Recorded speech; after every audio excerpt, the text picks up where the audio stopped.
I mean, it possibly could have gone in the direction of Kate McKinnon's sketch from Saturday Night Live revolving around alien abductions, but it doesn't. What's up and welcome back? I'm John Stark from MacTheMovieGuy.com, your favorite blind film critic, and today we're going to talk about Descendent. I know that this is confusing because there's the Descendants with George Clooney, there's Disney's Descendants and like the franchise and the sequels and everything. There's even a documentary called Descendant where they like unearth a slave ship. This is none of those. This is the new 2025 Descendant with Ross Marquand and Sarah Bolger. I love Ross. I'm always try to be upfront with my biases. I'm a huge Walking Dead fan, so if you put a Walking Dead alumni in pretty much anything, I'm down for it. Inherently, it just makes me more interested in wanting to check it out. And the fact that he's got a starring role, and this is his film, just intrigued me more. The fact that he gets to actually do his own thing, and that's what we're doing with this. It also has audio description. It's done by AudioEyes, written by Micah Grossman, and narrated by Nicole Cyrille. So Nicole's been doing a lot of audio description for them. Yeah, it's solid. It's interestingly, it's RELJ or REJ. It's REL. Yeah, it's RELJ. But it's not Shudder. I know a lot of their films end up being Shudder titles. This one is separate. This film did get some sort of a theatrical release and then wound up sort of quickly on VOD. And I was offered the opportunity to screen Descendant. We're going to go into the whole thing. I love you. Please stick with me. Click subscribe. I don't hold back on bullshit. So I had the opportunity, and even like with an opportunity to maybe interview, and I was like, I'd love to interview Ross because he's also a voiceover artist. I was like, maybe he conceptually understands audio description and like how I would consume a movie. That didn't happen. I also never got the movie because I asked for audio description, and like it's like an immovable barrier. And like, well, you'll get it later in the month. The movie is literally on video on demand, and I still don't have it. Like, the movie is just available for everyone on video on demand. I'm just not getting it, and I get ghosted a lot. The asking for audio description gets people to be like, no, fuck you. Bye. I'm like, why? I can just watch your movie. Do you think setting me up to watch your movie after ghosting me is like the best way to do this? So I'm watching Descendant like I did The Shrouds and Ephus and every fucking movie that I've been denied this year where they're like, oh yeah, we'll get that to you. No, we never do.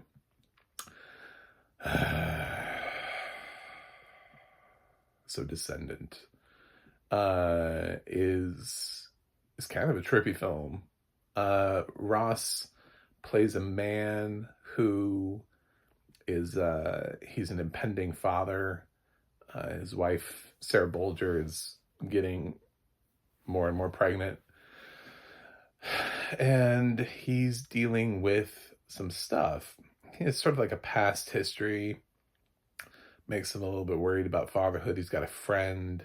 There's some talk in here about guns and wanting to have a gun for safety purposes, but do guns really make you safe?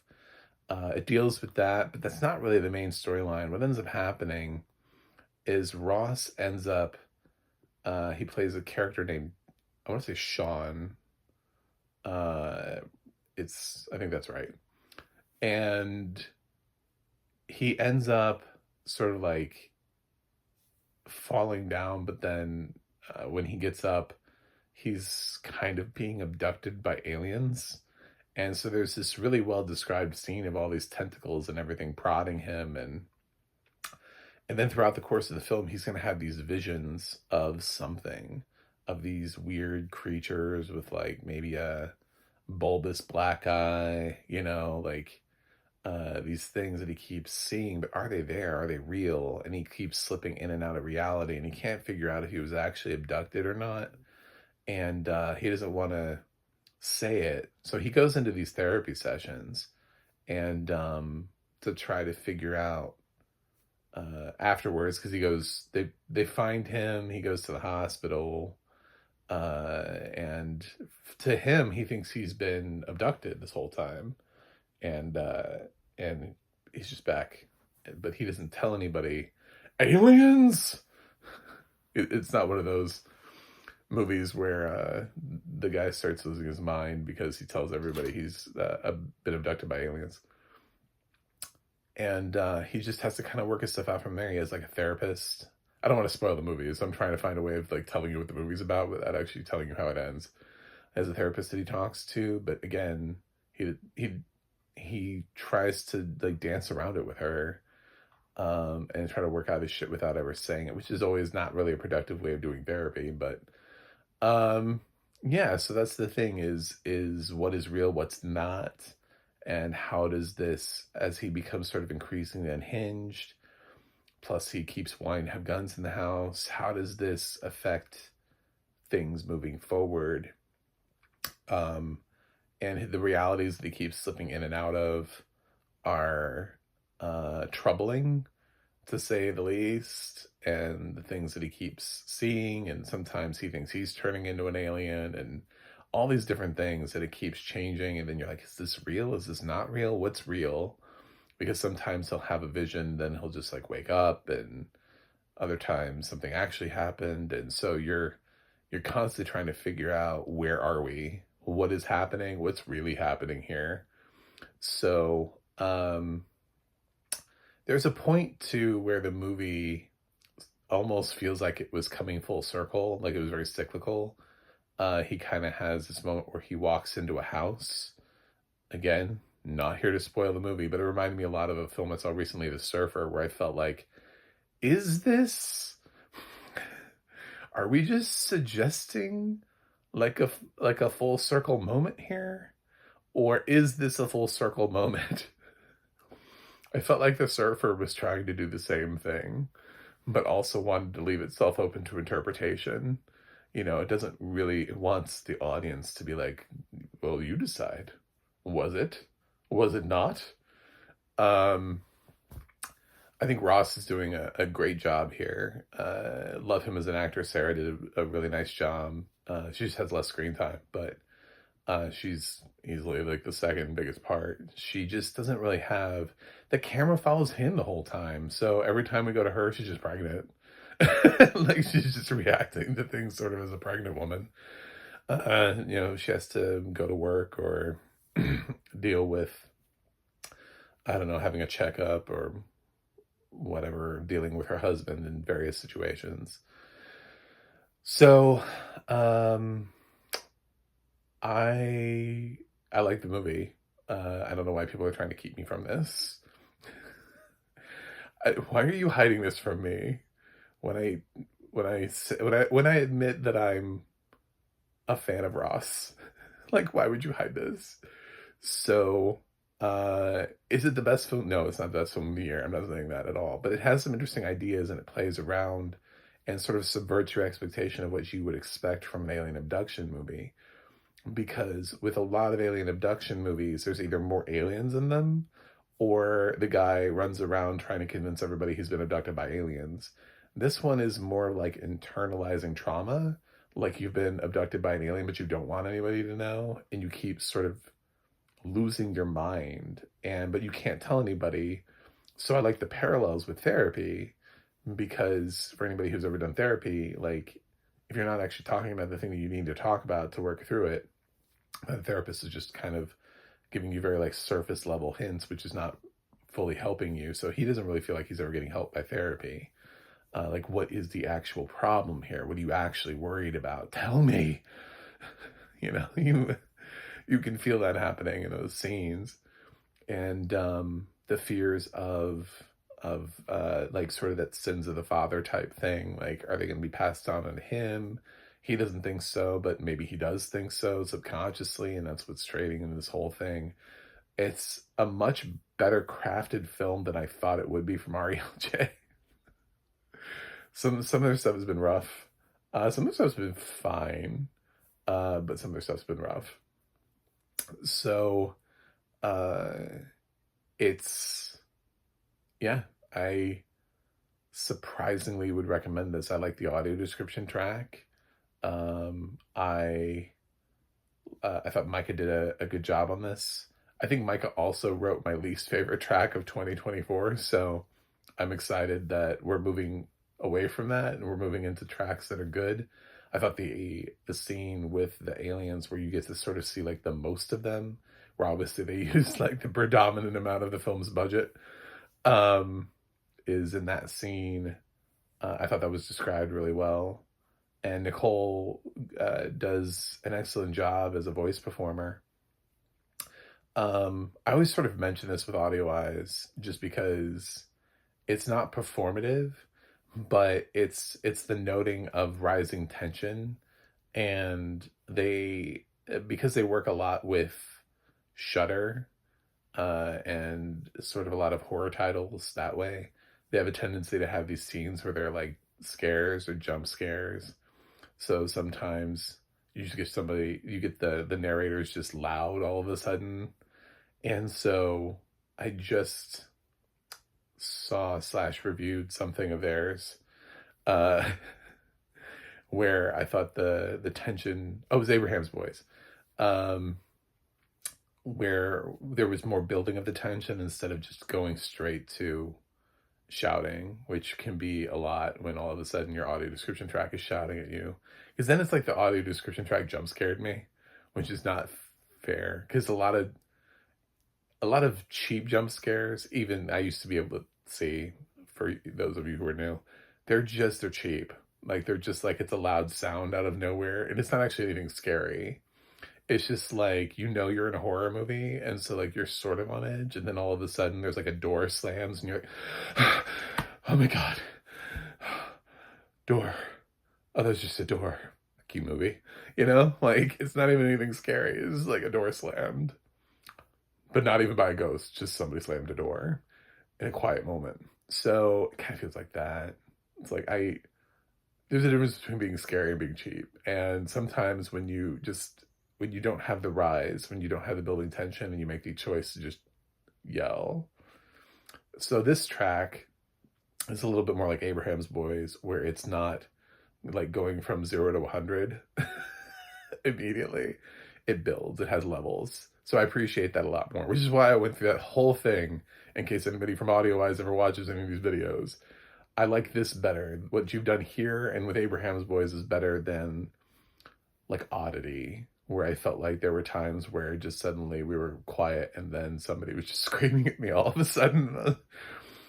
It's like, I have my TV set to volume levels and Jesus.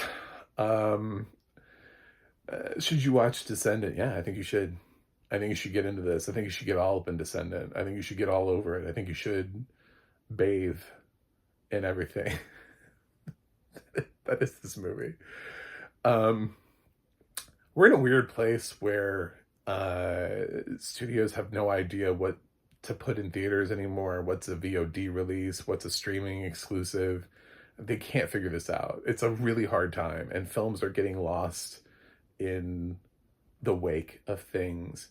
A film like Descendant could have opened, traditionally would have opened either in sort of like a moderately wide release and maybe gotten some buzz from that. There was a movie that I really liked years ago that did that, called Below, where a whole bunch of people are trapped in this like ghost submarine down. It wasn't like a huge movie with a huge cast, but it got just a wide enough release for me to be able to notice that it existed, and I managed to go to theaters and see it, and I really liked it, and then now I still own it on DVD. And some other films, there was something with David Caruso. I want to say like Section 8. Is that right? Anyway, Session 9, something, I don't know. Session 9, that's what it is. Section 8. Something completely different. Session 9 was another movie that I found that was sort of, again, not a major title, but it just got wide enough for people to discover it. I think Descendant is a movie that I don't know how wide it got, but then it just like disappears from theaters, and now it's on video on demand. and I don't know that it made enough of an imprint for people to notice it. Or it's also not out long enough for people to even try to have a word of mouth campaign for it. It's just like, if you saw it in theaters and liked it, got to get out there on social media so people can rent it on VOD because it's gone from theaters. Anyway, Ross does a good job. I think right now, based on the year, I don't know how it's going to end up, but he's definitely in my list of the best actor performances currently of the year. I like how any film, we kind of ignore this genre a lot when we think about awards consideration, but he's basically losing his mind on cinema for like nearly 2 hours. So it's a great place to mine acting from, is this blurring sanity with insanity. And I think Ross does an excellent job of that. Yes, I'm already a big fan of his as an actor, and sometimes that causes me to love it when actors are given the opportunity more to shine. But I don't have a problem picking films like this out that nobody else is talking about, or like Salvable, saying Toby Kebbell was great in Salvable. I don't have a problem with that. So there are some films this year that just fell under the radar, and they shouldn't have. Descendent is one of those. So I think the film maybe trips on itself a little bit and doesn't quite, it like falls short of being like perfection. Certainly, I think the continued conversation on guns doesn't really seem like where it's go. I think we could have like left the guns out of the film, because it doesn't seem like we're making a strong enough opinion on them one way or the other. They're just a part of the film, but it's not like they're the main part of the film. Anyway, like his decision, he's like, oh, I think guns in the house would help keep me safe. They don't really quite do with that what you would expect. So if I had to pick like the weakest part of the movie, I would say the gun thing, even though I agree that the guns wouldn't keep him safe and all that kind of stuff. I mean, I think that's where the film was trying to head with this, because it certainly doesn't do the other. So but it didn't feel like it made it strong enough. It felt like it was trying to have the best of both worlds in a movie that is decidedly not having the best. It's playing with these two dichotomies of am I in my right mind? Am I even in reality right now the whole time? And then so you're thinking that with the other stuff that they're going to do that too, and they don't really. So Descendant. If you like watching movies where somebody's going to go crazy and slowly slip out of reality for like an hour 45, then this is your movie. I'm going to give Descendant a 7.5 out of 10. I like the movie. So that must have been so painful. I'm so glad that we went this route and I had to pay the blind tax of that's the most frustrating thing. Did I hold it against the film? No, it's not, because it's not their fault. It's not like the film's fault. It's just like you hire a team to like promote your film, and like all the sighted critics got it. But much like if you're blind and you're here and you're still listening to this, you know what I'm talking about. We pay a blind tax because our audio description, we can't just have one streaming service and expect that everything that has audio description will appear on there, because frequently there's always titles on there that have audio description elsewhere, but not on the stream service you're, subscribing to. And God forbid you actually expect the streaming service to get all known audio description in existence, every single time. And the same is true for video on demand services. Some titles will have it on one but not on another. It's like you should just have it everywhere. This should just be a thing. I shouldn't have had to rent the movie to see the movie to get it with audio description. It should be something that comes along with the screeners. You don't know if people need audio description or closed captioning. There could be a critic out there that's watching something with their disabled spouse, you know, and then they have to go, sorry, honey, there's no audio description for you. I can't watch this together. So, yeah. Thanks for watching. Thanks for subscribing. And I will see you guys on the other side.